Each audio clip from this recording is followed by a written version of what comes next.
what we're doing. This is how it's going.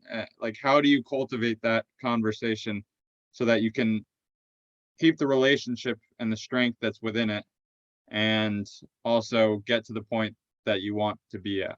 Yeah, good question, Chris. Because I mean, yeah, we had some really difficult times. Yeah. I mean, that flip, what we were not in a Mm. good spot in our relationship. I mean, when you have young kids, it's tough anyway. Like Yeah. just going through that time, it's usually a married couple's lowest time, Mm. for their Yeah. relationship was when you have young kids. So I decided to throw this on top of us at that time. Not the best timing, but I was just dying to get in. So, at that time it was more like me just jumping and like dragging her along. And it's not Wow. a good space to be in. And I'll tell you what happens, Chris, when you do that, when things don't go well, there's just a lot of animosity Mhm. because my wife wasn't bought in. So when things were really hard, it was like, this is why I didn't want to do this, Lee. Like, Yep. this is what I was worried about. Right. Versus if we got on the same page first, it would be like, hey, this sucks, but like, hey, we're in it together.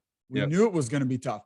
And so, it's hard to think back and like, okay, how could we have done this better? I do feel like at some point, maybe I kind of had to just jump in, but we've gotten so much better about me like really listening to her. And I think the key is like, don't talk about it in the heat of the moment, right? Like Yeah. set Right. aside some time, go out on a nice date, spend a weekend and Mhm. really talk through things. And what ended up, you just both have to give in. So I wanted to move much faster. Luckily, my wife is committed to, honoring me because God calls her to do that. Yeah. So while I try to slow down and honor her, and that hey, she's just not the risk taker that I am. Yeah. She also tries to honor and serve me, and like, hey, God created Lee to do this. Like I can tell. I mean, she'll tell people as soon as she saw me doing real estate, she knew it was different than doing physical therapy. And Yeah. she wanted me to do real estate because she enjoyed seeing me thrive Wow. and she could see such a difference. So